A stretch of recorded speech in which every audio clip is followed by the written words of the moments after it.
नमस्कार, एनडीटीव्ही मराठीमध्ये आपलं स्वागत। अनेक कीर्तनकारांकडून तुम्ही प्रपंच हा शब्द ऐकला असेल। त्याचा अर्थ आहे विस्तार, फैलाव।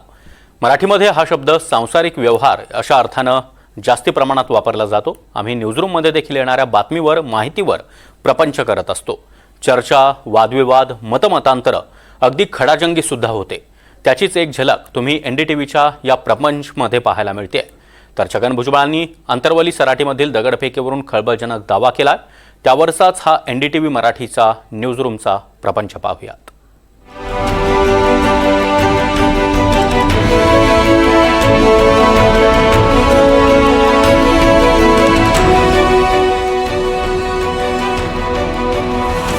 नमस्कार, मी योगेश माने।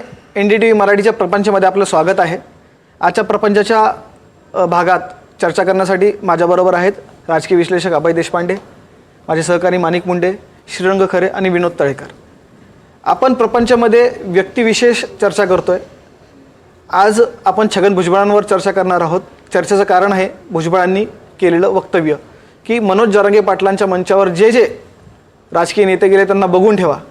याचा अर्थ काय? अभय सर, सतत भुजबळ आणि वाद एकत्र चालत असतात। भुजबळांनी एखादं वक्तव्य केलं आणि त्याचं वादात रूपांतर नाही झालं, असं होत नाही। नाही, आता परिस्थितीच तशी आहे। साधारणतः ज्या पद्धतीने ध्रुवीकरण सगळं झालेलं आहे त्याच्यामध्ये एक बाजू ते ओबीसी समाजाचं नेतृत्व ते करतायत। बरेच नेते असले तरी त्याच्यामधले वोकल नेते खूप कमी आहेत आणि अशा वेळेस मग स्वाभाविकपणे तो वाद किंवा तो संघर्ष निर्माण होणं स्वाभाविक। आणि गेली 2 वर्ष आपण तो संघर्ष बघतोय, टोकाला कसा जातोय। त्याच्यामुळे मला वाटतं की अशी वक्तव्य नेहमी प्रत्येक वेळेला तो वाद झाला की येतात। आणि ओबीसी समाजाचं जर नेतृत्व करायचं असेल तर बोटचेपी भूमिका घेऊन चालणार नाही, जी बाकीच्या नेत्यांना घ्यावी लागते। आणि भुजबळांनी मला वाटतं की ते ठरवलेलं दिसतंय की मला हे नेतृत्व करायचं आहे।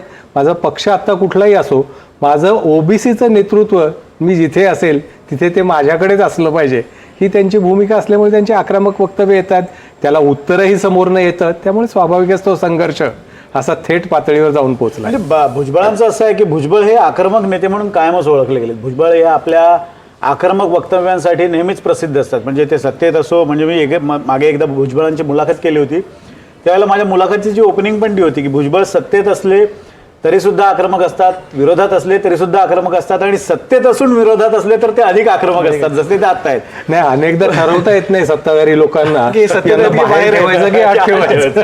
पण भुजबळांची आत्ताची जी आक्रमकता आहे ना, ही मला वाटतं त्यांना एक संधी खुणावते। म्हणजे भुजबळ हे आक्रमक आधीपासूनच होते, पण आत्ताची जी आक्रमकता आहे त्यांना कुठे ना कुठेतरी महाराष्ट्राचं ओबीसी नेतृत्व हातात येते याची व्यवस्थित कल्पना आलेली आहे आणि भुजबळ त्या दृष्टीने प्रयत्न करतात। म्हणजे त्याच्या मागचे त्यांचे हेतू कदाचित वेगळे असतील। म्हणजे भुजबळांना नेतृत्व करायचं आहे का, किंवा भुजबळांची नेतृत्वाची हौस अजून भागली नाही का?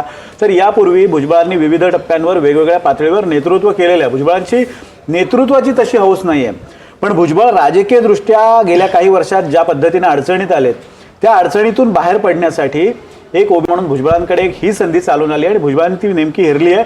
आणि कदाचित त्यातून भुजबळ हे इतके आक्रमक झालेत आणि कुठे ना कुठेतरी हे नेतृत्व मिळवण्याचा भुजबळांचा प्रयत्न दिसतोय, असं वाटत नाही? पण मला आत्ताचा जो ओबीसी आणि मराठा असा जो चाललेला संघर्ष दिसतोय ना, त्याच्यामध्ये आजच्या घडीला जे काही वातावरण निर्मिती झालेली आहे तर दिसतं असं की सत्ताधारी पक्ष हा सध्या अजूनही बॅकफूटवर आहे। म्हणजे विधानसभेला याचा फायदा मिळाला ध्रुवीकरण करून वगैरे, ओबीसीनी 1 गठ्ठा मतं वगैरे टाकलेली आहेत।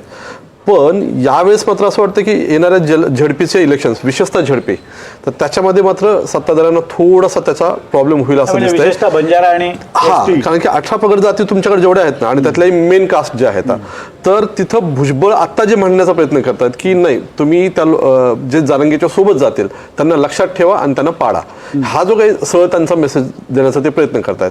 तर मला असं वाटतं की त्याचा इफेक्ट तुम्हाला बघायला भेटेल। आणि भुजबळांनी मला असं वाटतं की ते आपण जे म्हणतो की संघर्ष नेता वगैरे, तर तुम्ही बघा की महाराष्ट्रामध्ये ज्यांना संघर्ष नेता म्हटलं जातं, संघर्ष योद्धा म्हटलं जातं, ते बहुतांश लोक ओबीसी आहेत।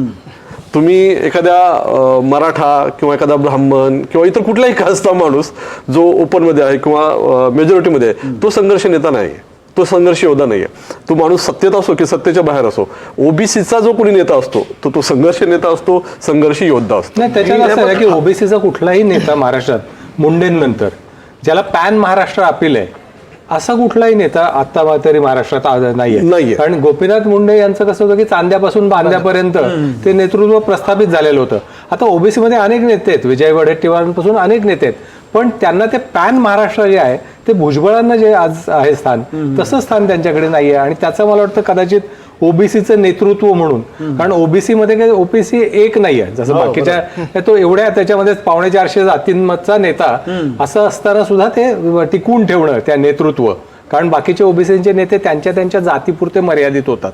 मला पण ते मला वाटतं की ओबीसी म्हणून नेतृत्व नाही, मला वाटतं की इव्हन आपण जे म्हणतो ना की ते अशी ती संधी घ्यायला बघतात भुजबळ, मला असं वाटतं की त्यांच्या समोर आता तर ती अगदी म्हणजे मजबुरी सारखी आहेत ते, की आता मी नाही तर मग आणखी कोण बोलणार आहे.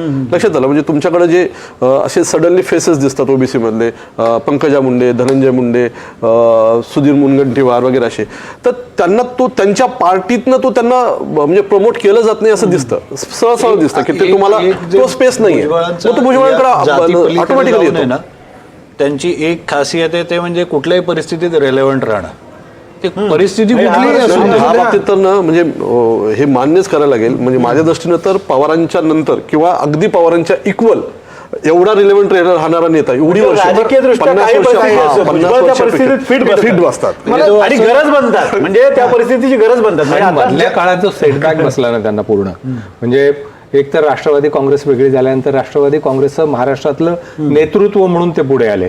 प्रदेशाध्यक्ष पहिलं असेल किंवा पहिलं उपमुख्यमंत्री पद असेल, या सगळ्या गोष्टी त्यांच्याकडे मिळत गेल्या. पण नंतर त्यांचं नेतृत्व पुढच्या काळात मागे पडत गेलं आणि मग ते महाराष्ट्र सदन आणि या सगळ्या प्रकरणानंतर जो सेटबॅक बसला त्याच्यानंतर ते म्हणजे यावेळेस ते मंत्रिमंडळात पण येऊ शकले नव्हते. त्याच्यामुळे मला वाटतं की या सगळ्या पण आता भुजबळ संपले असं म्हणता म्हणता भुजबळ पुन्हा अशी उभारी घेतात आणि एकदम सेंटर स्टेजला येऊन जातात. म्हणजे अगदी सुरुवातीच्या काळापासून जर बघितलं तर भुजबळांचं शिवसेनेत संपलेलं, म्हणजे शिवसेनेतनं ते बाहेर पडले तेव्हापासून भुजबळ आता संपले असं म्हणत असताना त्यांनी अचानक उसळी घेतली, उपमुख्यमंत्री झाले, काँग्रेसचे प्रदेशाध्यक्ष झाले आणि पुन्हा ते स्थिरस्थावर झाले. पुन्हा पुढे तेलगी प्रकरणात ते अडचणीत आले, त्यातनं सुद्धा ते सावरले. मधल्या काळात भुजबळ हे त्यांच्या बेनामी संपत्ती आणि सगळ्या कंपन्या आणि त्या बेनामी कंपन्या सगळ्या त्यातनं अडचणीत आल्या, अगदी जेलमध्ये सुद्धा गेले. त्यानंतर भुजबळ आता पुन्हा उठतील याची शक्यता कोणालाही वाटत नव्हती. विनोद म्हणत होता भुजबळ संपले असताना भुजबळ अचानक सगळ्यात मोठा नेता म्हणून पुढे येऊन उभा राहतो. ज्या मुख्यमंत्र्याच्या नेतृत्वाखालील सरकारच्या काळात भुजबळांना तुरुंगात जावं लागलं, आज त्याच नेत्याच्या मंत्रिमंडळात एक महत्वाचा चेहरा म्हणून भुजबळ पुन्हा कमबॅक केलं. आणि तरीही मुख्यमंत्री फडणवीसांना ते अगदी त्यांची भिस्त आहे. आणि या विशेषतः या लढ्यात म्हणजे ओबीसी विरुद्ध मराठा हा जो संघर्ष गेला आपण वर्षभर पाहतोय, विशेषतः विधानसभेच्या आधीपासून आतापर्यंत संपूर्ण मंत्रिमंडळाची किंवा सरकारची भिस्त जणू भुजबळांवरच आहे की काय अशी परिस्थिती होती. म्हणजे मागच्या विधानसभेच्या आधी भुजबळांनी ज्या पद्धतीनं जरांगेंना अंगावर घेतलं आणि आपली उपयोगिता सिद्ध केली, म्हणजे तो एक सिद्धांत आहे म्हणतो ना आपण की तुमची एकतर उपयोगिता कळली पाहिजे किंवा तुमची न्यूसेन्स व्हॅल्यू म्हणजे उपद्रव मूल्य कळलं पाहिजे. भुजबळ या दोघांचा इतका सुंदर मिलाफ करतात स्वतःच्या करिअरमध्ये आणि त्यातनं ते म्हणजे श्रीरामगाशी म्हणतो की ते कायम रिलेव्हंट राहतात. तर ते रिलेव्हंट राहण्यामागचं कारण हे आहे की त्यांचं उपद्रव मूल्य जितकं आहे तितकीच त्यांची उपयोगिता सुद्धा. मी एक गोष्ट सांगू की भुजबळांसाठी जरांगे हे एवढं मोठं आव्हान माझ्या दृष्टीने वाटत नाही. भुजबळांनी बाळासाहेब ठाकरेंना हेड ऑन घेतलेलं होतं त्यावेळेला जेव्हा बाळासाहेब ठाकरे हे पूर्ण भरात होते, त्यांना जेलमध्ये टाकण्यापर्यंत भुजबळ भूमिका घेत होते. त्यांना जाहीरपणे सभांमधून बाळासाहेब ठाकरेंवर टीका करत होते. माझ्या मते बाळासाहेब ठाकरेंच्या तुलनेत मनोज जरांगे हे तेवढे ताकदीचे नेते अजून तरी नाही आहेत. भविष्यात होतील आत्ता काय माहिती नाही, पण बाळासाहेब ठाकरे हे पूर्ण भरात असताना त्यांना अंगावर घेण्याची धमक किंवा आक्रमकपणा हा भुजबळांमध्ये होता. नंतरच्या काळामध्ये बाळासाहेबांना भेटले देखील, मातोश्रीवर जाऊन माफ केलं त्यांनी. नाही पण त्याच्यामध्ये राजकीय संघर्ष हा वेगळा आहे. ही आरक्षणाच्या लढाईमध्ये एक तो जातीय संघर्ष निर्माण होतो, त्या संघर्षात थेट भूमिका घेण्याचं मोठे नेते धाडस करत नाहीत. म्हणजे भुजबळांनी ज्याचा रिलेव्हन्सचा उल्लेख केला की आता सत्ताधारी पक्षात मी आहे आणि मला असा ओबीसी नेता म्हणून मला आज मंत्री म्हणून फिरता येत नसेल तर मला एक वेगळं व्यासपीठ म्हणून त्यांनी स्वतःची समता परिषद तयार केली की जे लढे आपल्याला पक्षाच्या व्यासपीठावर लढता येत नाहीत ते त्या माध्यमातून लढण्याची त्यांनी ती तयारी पण ठेवली. आणि त्याचे मग ते मागे मंत्रीपद गेलं तेव्हा त्यांनी दिल्लीत पण मेळावा घेतला, वेगवेगळ्या राज्यात त्या निमित्ताने फिरले. मला वाटतं की ही जी वृत्ती आहे ना की नाही, आपण even- ते त्या even- रिलेव्हंट राहणं, मला वाटतं की त्याच्यात त्यांचं सगळं भुजबळांचे जे वादग्रस्त काही निर्णय आता तो जो श्रीरंग म्हणाला ना की म्हणजे मनोज जरांगे आणि भुजबळ म्हणजे भुजबळ कधीतरी म्हणतील की I am thankful to Manoj Jarange. त्याचं कारण असं आहे की Revive केलं ते. मनोज जरांगेंचं आंदोलन झालं नसतं, मनोज जरांगेंनी भुजबळावर अटॅक केला नसता, पॉलिटिकली त्यांना ह्युमिलेट करण्याचा प्रयत्न केला नसता, तर भुजबळ सुद्धा तेवढ्या प्रमाणात तिथं राईज झाला नसता त्याचा. म्हणजे ध्रुवीकरणाचे जर 2 ध्रुव शोधायचं झालं विधानसभेच्या निवडणुकीचे, तर एक मनोज जरांगे आणि दुसरे छगन भुजबळच आहेत. लक्षात आलं. योगावर समजा ते बीजेपी सारख्या पार्टीत असते किंवा आणखी कुठल्या तरी अशा पार्टीत असते, तर ते कदाचित म्हणजे त्यांना हटवण्याची तर हिंमत लांबच राहिली असते त्या ह्याच्यात. पण पॉलिटिकली त्यांचं करिअर परत परत जे येतं ना, तर मला असं वाटतं की तुम्ही त्यावेळेसची एक पॉलिटिकल सिच्युएशन बघा, त्या सिच्युएशनमध्ये छगन भुजबळ हे सडनली समोर येतात. आणि एवढं तर त्यांच्याकडे दिसतं की म्हणजे त्यांच्याकडे राजकीय ती इन्स्टिंक्ट आहे की काय परिस्थिती निर्माण होते आणि त्या परिस्थितीचा आपल्याला काय फायदा करायचा. भुजबळांचे जे वादग्रस्त काही निर्णय आहेत, कदाचित तुम्ही सगळेच थोडं एक सांगितलं तर आणखीन त्यात मजा येईल किंवा आणखीन चर्चा पुढे जाता येईल. सगळ्यात मोठा त्यांचा वादग्रस्त निर्णय की ज्या पक्षानं त्यांना नाव दिलं त्या पक्षाच्या प्रमुखालाच अटक करायची, म्हणजे बाळासाहेब ठाकरेंना अटक करायची. मला वाटतं त्यावेळेला तुम्ही सामनाशी संलग्न असाल. काय स्थिती होती तेव्हा सामना आणि मातोश्री या परिसरात? नाही, एक होतं की श्रीकृष्ण कमिशनचा अहवाल आल्यानंतर त्याची म्हणजे तो अहवाल आल्यानंतर त्याची अंमलबजावणी करायची का, त्या केसेस पॉझिटिव्ह करायच्या की नाही, या सगळ्या गोष्टी त्यावेळेस होत्या. आणि विरोधी पक्षनेतेपद जेव्हा भुजबळांकडे आलं मनोहर जोशी सरकार असताना, तेव्हापासून त्यांनी ती संघर्षाची भूमिका घेतली. म्हणजे नंतर तो सगळा काळ जर बघितला आपण, तो सगळा संघर्षच होता तो ठाकरे विरुद्ध भुजबळ असा, म्हणजे तो व्यक्तिगत पातळीवर तो गेला होता. मग त्या अटकेचं प्रकरण आलं त्याच्यानंतर, अर्थात काय त्यांना हे सगळे निर्णय घेणं ते आपल्या पक्षाच्या नेतृत्वाची परवानगी असल्याशिवाय शक्य होतं असं नाही. त्यांना त्यांची संमती असणारच आहे, फक्त ते करण्याचं धाडस त्यांनी त्या काळात दाखवलं. त्याचे फायदे किती झाले, तोटे किती झाले हा वेगळा विषय, पण त्यांनी अटक करण्याचं धाडस दाखवलं. पण त्या काळामध्ये तो संघर्ष व्यक्तिगत पातळीवर नेल्यामुळे पक्ष म्हणून त्याचे काही परिणाम त्यांना म्हणजे त्यांच्या पक्षालाही भोगावे लागले. परंतु मला वाटतं की त्या संघर्षाची जबाबदारी बऱ्याचदा त्यांनी पक्षाने पण त्यांच्यावरच सोपवली आणि त्याचे परिणाम त्यांनाही भोगायला. आणि सर त्याही काळामध्ये हा जो आत्ताचा जो मुद्दा आहे ओबीसी विरुद्ध इतर जाती, भुजबळ तेव्हा पण याच मुद्द्यांवरनं आक्रमक होते. म्हणजे मंडल आयोगाचा जो मुद्दा होता, म्हणजे त्यावेळेस तर मंडल आयोगाच्या अंमलबजावणीनंतर ते निमित्त करून ते बाहेर पडले. त्यांचं दुखणं वेगळं होतं. संघर्ष तेवढा नव्हता. संघर्ष होता की त्यावेळेस विरोधी पक्ष नेतेपद मनोहर जोशींना दिलं. त्यांना कदाचित वाटलंही नसेल की आपण ज्या मुद्द्यासाठी ही शिवसेना सोडतोय तोच मुद्दा उद्या आपल्याला तारणा ठरू शकेल. त्यावेळेला पण नाही, पण तो निर्णय धाडसी होता. पण त्यांच्या बरोबर आलेले परत कुठेही राजकारणात दिसले नाही. म्हणजे भुजबळांचं स्वतःचं एक काहीतरी स्किल होतं म्हणून ते पुढे सर्वांनी झाले. त्यावेळेला त्यांची राजकीय त्यांचा स्वार्थ होता. म्हणजे त्यावेळेला कसं होतं की शिवसेनेत भुजबळ हे पहिले महापौर झाले आणि त्याच्यानंतर भुजबळांना सर्वोच्च जागा मिळेल असे एक अधीरूत होतं. भुजबळांना ते अपेक्षित होतं आणि अचानक मनोहर जोशी वरचढ होत आहेत. यातनं दुखावले गेलेले किंवा त्यातनं त्रस्त झालेले भुजबळ बाहेर पडले. पण त्यांनी त्याला मुलामा कसा दिला, ओबीसींच्या न्याय हक्कांसाठी अन्याय होतो आणि ओबीसींवर, त्याच्यासाठी मी बाहेर पडतो. तर भुजबळांनी ही संधी वारंवार हेरलेली आहे. आणि आणखीन एक भुजबळांची खासियत म्हणजे भुजबळ हे त्यांच्याबरोबर पराकोटीचा संघर्ष झालेल्या नेत्याबरोबर पण जुळवून घेतात आणि पुढे त्यांचे संबंध इतके मधुर होतात. म्हणजे बाळासाहेब ठाकरेंचं उदाहरण घ्या. म्हणजे टी बाळू म्हणण्यापर्यंत ज्यांची मजल गेली होती त्यांचं मातोश्रीवर त्याच गरम जोशीनं स्वागत झालं. म्हणजे मला आठवतं की स्वतः उद्धव ठाकरे बाहेर प्रतिक्रिया द्यायला आले होते त्यानंतर.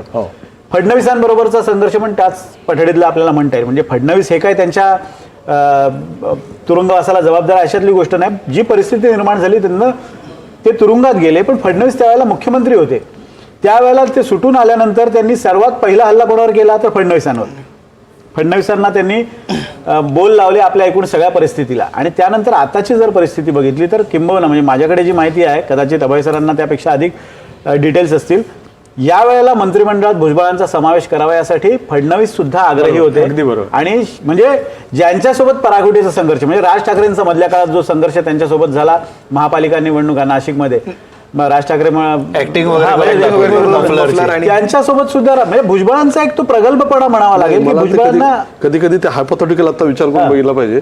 समजा भुजबळ आता मंत्री नसते आणि आता भुजबळ ज्या ओबीसीच्या पद्धतीने करतात तर आता सरकारची स्थिती काय झाली असती? दोन्ही बाजूचं नेतृत्व आपल्याकडे असावं हा जो एक राजकीय लोकांचा प्रयत्न असतो तो त्याच प्रयत्नाचा भाग म्हणून याच्याकडे बघितलं पाहिजे. एका बाजूला तुम्ही त्यांना बोल लावू शकता की बाबा बेहिशोबी मालमत्ता जमा केली वगैरे वगैरे, ही सगळी प्रकरणं जमा केली. दुसरीकडे त्यांची शिवसेनेत जडणघडण झाल्यामुळे एक सगळ्यात मोठा त्यांचा गूढ आहे ना, तो म्हणजे कुठलीही गोष्ट जी पार पाडायची ती ग्रँड लेवलला पार पाडायची.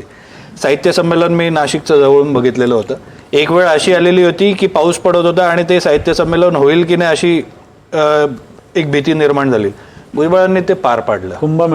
कुंभमेळा त्या परिस्थितीत आपण धरू शकतो. ते जे काय करतात ते चांगलं दाखवण्याचा, म्हणजे चांगलं दिसेल याचा त्यांचा काटेकोरपणे प्रयत्न. ते स्वतः मफलर विफलर त्यांची स्टाईल एकदम जोरात तो असते. एक वेगळाच विषय. म्हणजे भुजबळांचं आणखीन एक वैशिष्ट्य म्हणण्यापेक्षा त्यांची एक लक्षात घेण्याजोगी बाब म्हणजे भुजबळ हे परिस्थितीनुसार बदलत नाहीत आणि उलट ते असं आहे की ज्या पक्षात असतात त्या पक्षाच्या नेतृत्वावर टीका करायला सुद्धा कमी करत नाही. म्हणजे ज्यावेळेला तेलगी प्रकरण झाले होतं त्यावेळेला त्यांच्या नेतृत्वाबद्दलची त्यांची वक्तव्य तेव्हाची किंवा आत्ताच्या काळात त्यांना जेव्हा मंत्रिपद नाकारण्यात आलं होतं तेव्हा सुद्धा त्यांनी उघडपणे पक्षाच्या नेतृत्वाविरोधात म्हणजे अजित पवारांविरोधात भूमिका मांडली होती. अगदी नाव घ्यायचं फक्त ते राहिले होते.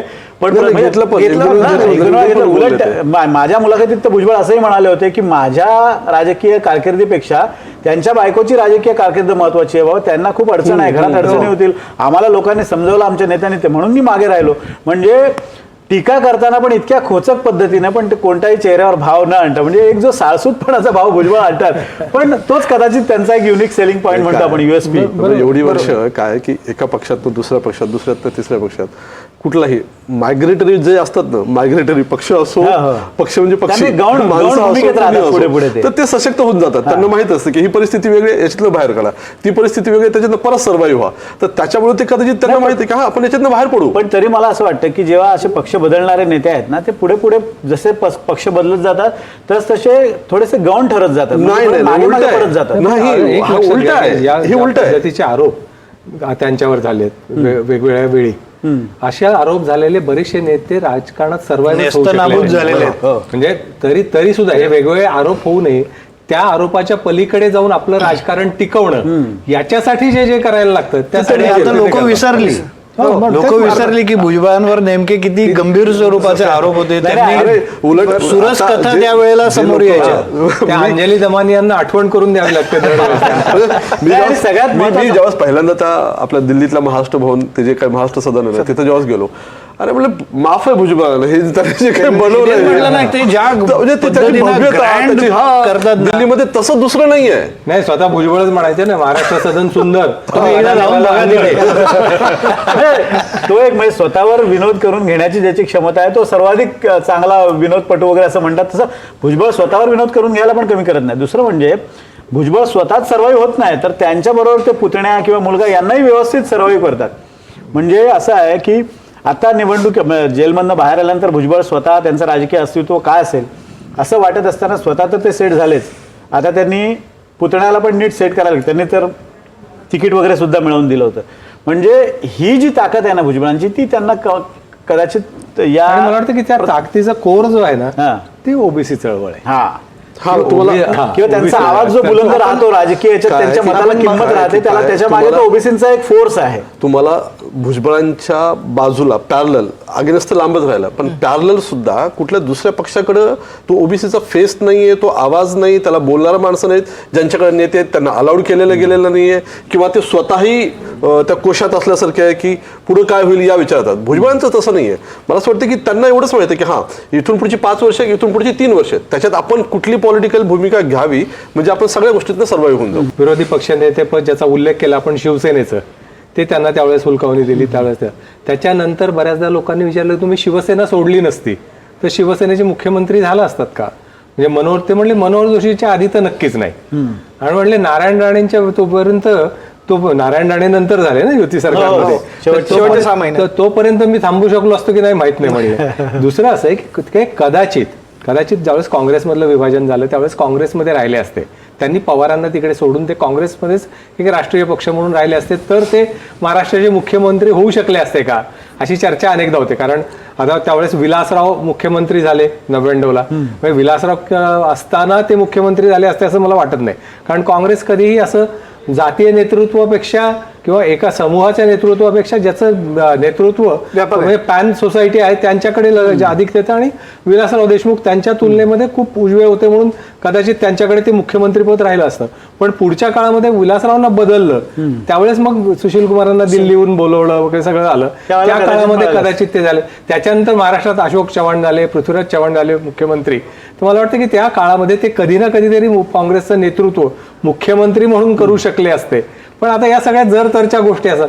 बरं, भुजबळांकडे बॅगेज आहे भरपूर होतं मधल्या काळामध्ये, म्हणजे सत्तेत असताना ज्याचा उल्लेख केला, पण ते तेलगीचे आरोप असतील, या सगळ्या आरोपामध्ये काँग्रेसमध्ये तर आपण बघितलं की एक आरोप झाला की लगेच त्याला घरी पाठवायची पद्धत होती ज्यावेळेस. म्हणजे आता एवढे गंभीर आरोप होई नाही, लोक केंद्रस्थानी असतात हा भाग वेगळा, पण काँग्रेस त्यावेळेस ते फॉलो करत होती. त्याच्यामुळे ते परत ते झाले असते का याचं प्रश्नचिन्ह कायम आहे. परंतु एक आहे की त्यांच्याकडे कुठल्याही नेतृत्वाने का बऱ्याच वेळा काय असतं की काँग्रेसचं तर नेहमी असतं की ज्याला स्वतःची प्रतिमा आहे, आता त्याला कितपत मोकळीक द्यायची हे असतं. दुसरं काँग्रेसच्या कल्चरचा, काँग्रेसचं ते फार महत्वाचा भाग असतं की आपल्या कल्चरमध्ये वाढलेला तोच आपला नेतृत्व करावं, ही एक भूमिका असायची. त्यामुळे झाले असते की नसते याच्याबद्दलच्या वेगवेगळ्या भूमिका असू शकते, पण ते एक संधी त्यांना मिळू शकली असती तेव्हा. आता तर ती संधी जवळपास दिसतच नाहीये, परंतु तेव्हा ती मिळू शकली असती असं सांगता येईल. कदाचित त्याचमुळे ते साईबाबांना मानतात की नाही माहिती नाही, पण तो श्रद्धा आणि सबुरीचा बहुतेक त्यांनी तेव्हापासून अंमल स्वतःवर करायला सुरुवात केली असावी. त्यामुळे सबुरीने वागतात ते. जेव्हा त्यांचं उपमुख्यमंत्री पद गेलं, त्यांना जावं लागलं पहिल्यांदा, त्यावेळेस ते मायावतींबरोबर जाणार अशी चर्चा होती. कारण महाराष्ट्रात त्या निवडणुकीमध्ये, लोकसभेच्या निवडणुकीमध्ये बसपाचं एवढं मोठ्या प्रमाणात मतं मिळवली होती की ते म्हणजे महाराष्ट्रामध्ये बसपाचं एक स्थान आहे, जे जागा निर्माण होऊ शकते जर नेतृत्व मिळालं तर, अशी परिस्थिती होती. त्या काळामध्ये ते जाणार अशी खूप चर्चा होती, पण त्यांनी काही असा टोकाचा निर्णय कुठला घेतला नाही. ते म्हणजे त्या चौकटीच्या आतच राजकारण करणे आणि जसं मग अशी आपल्याला रिलेव्हंट ठेवणे, आज त्यांच्या राजकारणाचा गाभा. म्हणजे आता माणिक जे म्हटला की भुजबळ एक तेवढ्या परिस्थितीतनं बाहेर पडण्यासाठी तो तितक्या काळापुरता प्रयत्न असतो. म्हणजे ते आपण कसोटी खेळणाऱ्या फलंदाज म्हणजे बॅट्समनचं जे टेम्परामेंट असतं की एक ओव्हर खेळून काढायची, म्हणजे 200 रन बनवायचे, 300 रन बनवायचे नाही, आताची ओव्हर खेळून काढा, दिवस भरून काढायचं. पण रिलेव्हंट त्याच्यामुळेच आहेत ना ते. म्हणजे कदाचित आता तुम्ही आपण कल्पना करू की छगन भुजबळ एकाच पक्षामध्ये 50 वर्षे होते. मी काल ते लीलाधर डाकेंचा फोटो बघत होतो की त्यांचा सत्कार वगैरे केला, त्यांची नव्वदी वगैरे आली, तर मला सडनली लक्षात आलं की हा माणूस एका शिवसेनेच्या कुठल्या ह्याच्यावर होता आणि आज आता कुठे आहे. तुम्ही कुठल्याही पक्षातला एखादा नेता काढून बघा की जो एकाच पक्षामध्ये 50 वर्ष आहे. म्हणजे टॉपचं सोडून द्या, म्हणजे शरद पवार माझ्या दृष्टीने की अशी माणसं आहेत की ती पक्षाच्या वर आहेत. म्हणजे जे म्हणतात ना, म्हणायला ते हायकमांड असतात, पण हायकमांड स्वतःच झालेले असतात. तर तसं नाही, जी माणसं भुजबळांच्या ह्याच्यात आहेत, तर तो माणूस जर एकाच ठिकाणी पक्षात 50 वर्ष असतात, तर आता भुजबळ कुठं असते? कदाचित भुजबळ आता इथं नसतेच, ते कुठेतरी जेलमध्ये गेले, तिकडेच संपले, त्यांचा राजकीय कार्यक्रम संपला, म्हणजे राजकारण संपलं, असं सगळं तुम्हाला ऐकायला भेटलं असतं. ते त्या ह्याच्यातनं बाहेर पडत राहिले, सर्व्हाइव्ह करत राहिले, त्या प्रत्येक वेळेस ते चकवा देत राहिले. आणि अशी चकवा देत जाणारी माणसं, म्हणजे कुठलंही सर्व्हायव्हल इन्स्टिंक्ट जे आहे, तर त्याची खासियतच ती असते की परिस्थिती अग्नेस्ट असते त्या माणसांची, त्याच्यातनं ते बाहेर पडतात. राष्ट्रवादीमध्ये फूट पडल्यानंतर आता अजित पवार आणि छगन भुजबळांचे संबंध कसे सर्व शिवते, ते शरद पवारांबरोबर राहणार असं सगळ्यांनी गृहीत धरलं. पण त्या काळातही त्यांनी तो निर्णय घेतला. किंबहुना भुजबळ आणि दिलीप वळसे पाटील जेव्हा अजितदादांबरोबर आले तेव्हा खरंच काकापुतणे वेगळे झाले की नाही असा प्रश्न लोकांपुढे पडत होता. पण त्यांनी तो निर्णय राजकीय दृष्ट्या व्यवस्थित घेतला की पुढच्या काळात जर आपल्याला राजकारणात रिलेव्हंट राहायचं असेल तर आपले आत्ताचे व्यक्तिगत संबंध कसे आहेत त्याच्यापेक्षा आपण कुठे जास्ती व्यवस्थित राहू पुढचं राजकारण आपलं, त्या दृष्टीने त्यांनी निर्णय घेतला. कदाचित त्यांची त्यावेळची राजकीय गरज म्हणून त्यांनी केलं. पण ह्यावेळेला भुजबळ थोडेसे ट्रॅप झाले असं वाटतंय का? म्हणजे मला असं म्हणायचं आहे की भुजबळ गेल्या वेळेला जेव्हा जरांगेंच्या विरोधात किंवा मराठा विरुद्ध ओबीसी या संघर्षात आक्रमकपणे पुढे आले होते, तेव्हा सरकारचा त्यात फायदा झाला होता किंवा एक सरळ मराठा विरुद्ध ओबीसी अशी फाईट झाली आणि त्याचा फायदा भाजप किंवा तत्सम जे सत्ताधारी पक्ष आहेत त्यांना झाला होता.